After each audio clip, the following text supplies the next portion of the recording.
The story begins with Yuji Sano in a forest. Suddenly, a monster appears and lunges toward him, but he skillfully dodges its attack. The monster goes for another try, but Yuji is saved by several black slimes that kill the creature.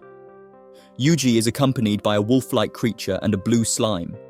After the monster is killed, a red stone appears on the ground, and monsters emerge from it trying to break free. In the town of Fastan, at the Adventurers Guild, a man named Gale tells a story about a fire-breathing slime to his friends, but they ridicule him. Yuji enters the guild to sell dryer flowers, but is underestimated by the chief, Aegis, who thinks he is a mill tamer. Yuji proves himself by telling Aegis that he had just defeated a tough monster and collected a large amount of dryer flowers. A soldier arrives and announces that multiple monsters could be lurking in the nearby trees. Yuji communicates with the slimes in the area, who inform him that the monsters are heading toward Fastan. Aegis orders the men to evacuate, but they refuse to leave and instead prepare to fight the monsters. Yuji pulls out a bone from the slime's mouth on his shoulder and reveals that it is a dragon's bone, announcing that he has a plan to recreate a dragon's flame to wipe out the monsters. The chief and men find it hard to believe, but Aegis is persuaded to let Yuji execute his plan. The men, led by Aegis, prepare for battle by setting up barricades. As the monsters draw closer, Gale and the other men launch bombs into the air, activated by being shot by arrows, and crystal-like shards rain down on the enemy. The monsters start attacking, and Yuji prepares his plan from a building within the town, where he can see everything through floating screen tabs that he operates. Suddenly, an emergency update from the team Dryan in the forest interrupts Yuji, informing him of a shady man with a red crystal, which Yuji identifies as a magic stone. Yuji convinces the team to investigate the stone by promising to use a barrier on it. As the shady man holds the red crystal, he is caught off guard by the sudden appearance of the three slimes, causing him to drop the stone.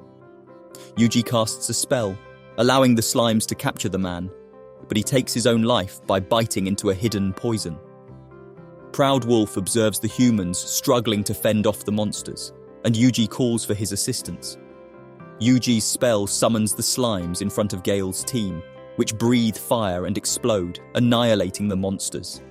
Yuji realizes that even if he places barriers everywhere, the hellfire of demise will still consume the town. He transfers the spell he absorbed from the magic stone to the barrier, unleashing it facing outwards. Meanwhile, he is being watched by Lily, who is hiding nearby. Yuji instructs Lily to call back Gale and the others to the town, and summons the slimes to prepare for an attack. A monster is able to climb to the wall, but Proud Wolf saves the day. Yuji creates a barrier that covers the town and eliminates all the monsters from the forest. A slime notices some monsters withstanding the explosion and heading toward the town.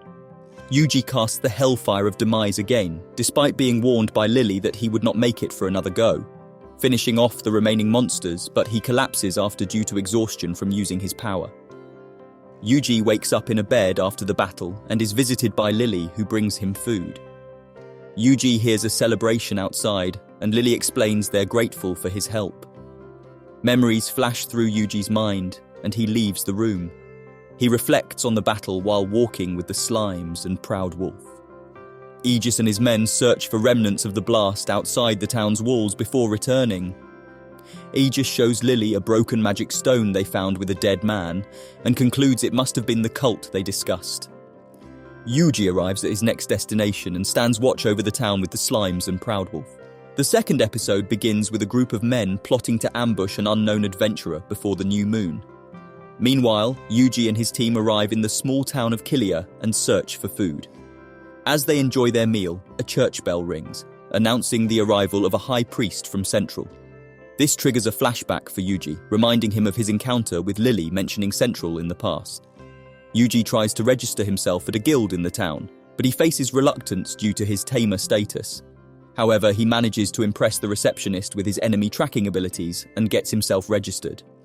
He then meets Rhodis, Tina, and Lisa, who all question his taming abilities. They decide to set out on a mission to find the Earth Dragon, with Yuji assigned to tracking the beast. Yuji ventures into the forest, while the rest of the team covers the perimeter. Riding on Proud Wolf's back, Yuji's slimes complain about the lack of monsters to fight. Yuji orders them to stand down and keep watch. Suddenly, Proud Wolf stops as 5 wolf-like monsters appear. Yuji informs his team, who are amazed by his tracking abilities. They run towards the monsters to verify Yuji's claim and find 4 of them. They wonder where the 5th monster is and soon spot it on a tree branch. The monster from the tree jumps toward them, but Rodis is quick enough to kill it with his knife, causing it to fall to the ground. The remaining 4 monsters try to attack them, but Rodis swiftly moves with his knife and kills them all. Rodis is proud of his success, and they continue with their mission. As night falls, the team sets up camp and Tina asks Yuji how he became so skilled at tracking. Yuji hesitates to reveal his team's help, and instead says he just realized he could do it. Tina and Lisa are skeptical, but Rodis interrupts and assigns watch duty, with Tina taking the first watch, followed by him and Yuji, and then Lisa taking the last. Yuji wakes up the next day in an unfamiliar place, unsure of how he got there. He checks his in-game stats and realizes that his slime companion is now classified as a monster and tamed by him. Following the slime, he discovers an old house under a tree filled with books. Opening one, he acquires all 4 elemental magic skills.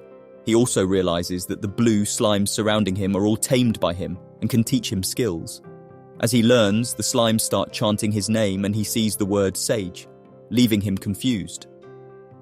Yuji wakes up from a dream and finds out that Rodis had left his post and 2 of his slimes inform him that Tina and Lisa are missing too. Yuji sends Proudwolf to track Rodis, suspecting that something is going on.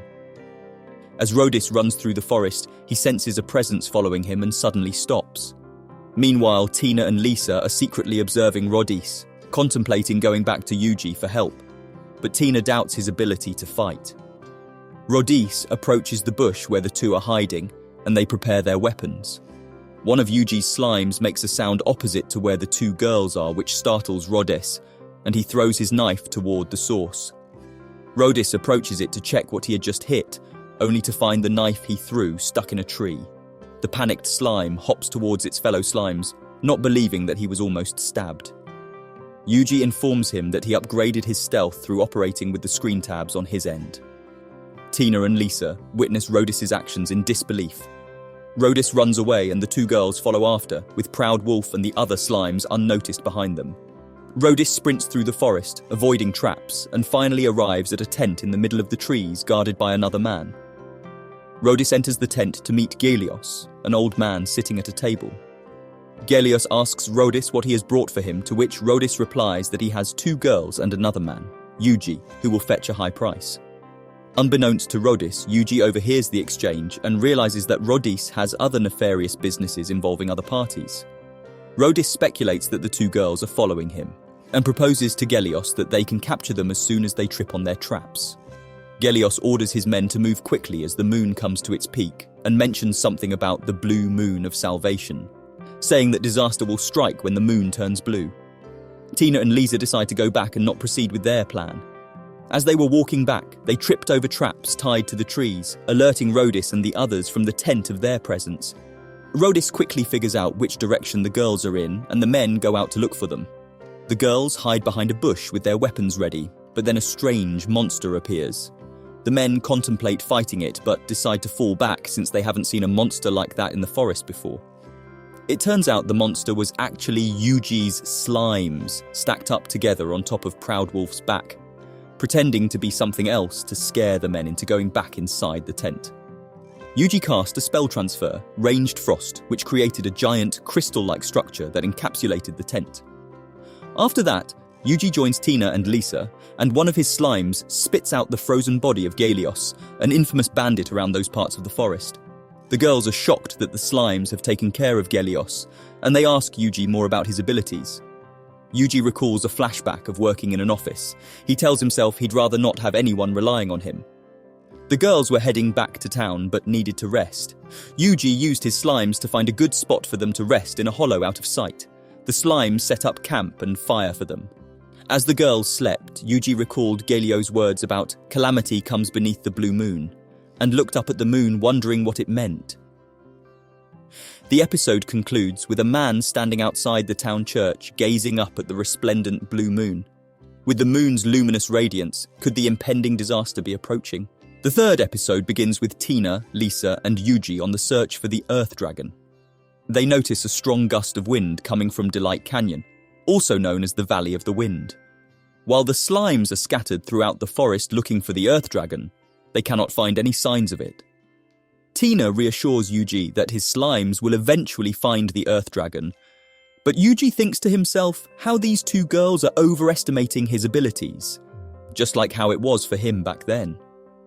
A flashback shows Yuji attempting to break a boulder during his adventurer registration examination. His first attempt fails, but his second attempt, with a spoken incantation, succeeds. As Yuji wanders into the forest, he casts a series of weaker spells among his slimes, which work just as successfully at defeating monsters. The three of them continue on their journey and take a halt when Tina notices that there are no monsters in the forest where there should be. All of a sudden, everything turns dark and the skies dim. Father Style witnesses the darkened skies from a window and concludes that they will face a coming disaster because of the blue moon. A light strikes in the middle of the forest, causing a huge blast, and a huge blue dragon appears. Tina and Lisa wonder if it could have been the Earth Dragon, but Yuji tells them that it is way bigger than the Earth Dragon. Yuji communicates with Proud Wolf and orders him to run up ahead to keep a lookout in case a monster appears, or if the dragon comes their way. Proud Wolf and a few slimes on his back are on their way to clear the path of monsters to where Yuji and the two girls are headed. Yuji casts a spell transfer, Ember, and the slimes start to shoot the monsters idly sitting by until they are all cleared. Another strong gust of wind appears, almost blowing them away. Proud Wolf has seen where the strong wind must have been coming from, in a small cave on the rocks. The trio runs towards Delight Canyon, which is known as a safe space in that area, as the strong gusts of winds keep the monsters away. Yuji and his party finally arrive at the forest, where they see the dead monsters that Proud Wolf and the slimes had slain. The scene then cuts to when Proud Wolf was running frantically, with a massive monster chasing him. Fortunately, a slime shot a fireball at it, killing it instantly. They reach the forest and find it cleared out of all the monsters. Yuji and his two companions suddenly experience an earthquake, and a massive monster appears in front of them. It is the Earth Dragon. The two girls hide behind a rock and call out to Yuji, but he refuses to hide and plans an attack. He starts by casting a weaker spell, but the dragon's scales are too hard to penetrate. The two girls watch anxiously as Yuji chooses several skills through the floating screen tabs to push through his plan. As the huge dragon prepares for its attack, it hits a rock with its powerful tail and sends it flying towards the girls. Yuji then casts a spell to shoot rocks at it, breaking the rock into pieces and saving the girls. The dragon then targeted Yuji and started spinning towards him. The slimes shot at it, but the skin was too hard to penetrate. Yuji, aware of the monster getting closer, looked up and saw a strong gust of wind. Just in time, he cast a strong spell from his acquired skills, the Hellfire of Decimation, which caused a huge blast and an earthquake. Thick black smoke appeared, and when it all subsided, Tina and Lisa came out of hiding to find Yuji standing in front of the Earth Dragon's skull. They go back to the guild and speak to the receptionist, who recognizes their party as the one investigating the Earth Dragon. Tina and Lisa proudly tell her that they had killed the dragon, surprising the receptionist. Tina and Lisa gushes over the total amount of money they would be receiving from the combined bounty on the Gelios gang and the slaying of the Earth Dragon, which reached a total of 14,070,000 chickle. The guild leader was also surprised when he received the news about the slain Earth Dragon from the Delight Canyon. A meeting is held with Yuji's presence to discuss how to handle the Blue Dragon of Delight, as they decided to call it. Yuji was asked to provide a detailed description of the dragon, which he did by using a spell transfer. Thoughtography on a paper, which amazed everyone at how detailed the picture was.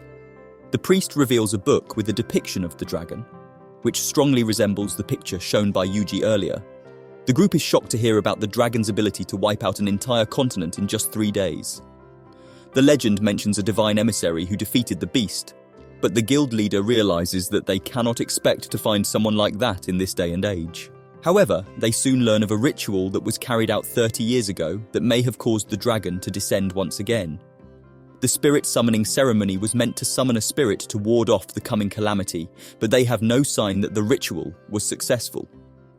Suddenly, the skies darken once again, and a huge blast occurs. Yuji's slime monitoring the dragon updates him that the dragon has grown even bigger. The group becomes fearful that the end of the world may be near. The guild leader announces that they should attack the dragon first and fight with all that they have. Tina and Lisa join the squad and inform Yuji that they are confident to fight as long as he joins along. They will be paid a huge sum of money for this fight. Yuji is prepared by Father Style, who reveals a relic called the Dagger of Kethris, which focuses the wielder's magic abilities at the tip of its blade. Yuji receives the dagger. The scene cuts to Yuji in his room and in deep thought, contemplating the battle that will take many lives. He receives an update from his slime that the blue dragon is growing even bigger. He remembers a conversation with his examination proctor about his unusually powered magic, and thinks that maybe he could try to use his power to an extent. As the episode ends, Yuji closes his hand and prepares himself for the battle with the blue dragon. Will they be able to defeat it and save their world from destruction? Thank you so much for watching. See you in the next video.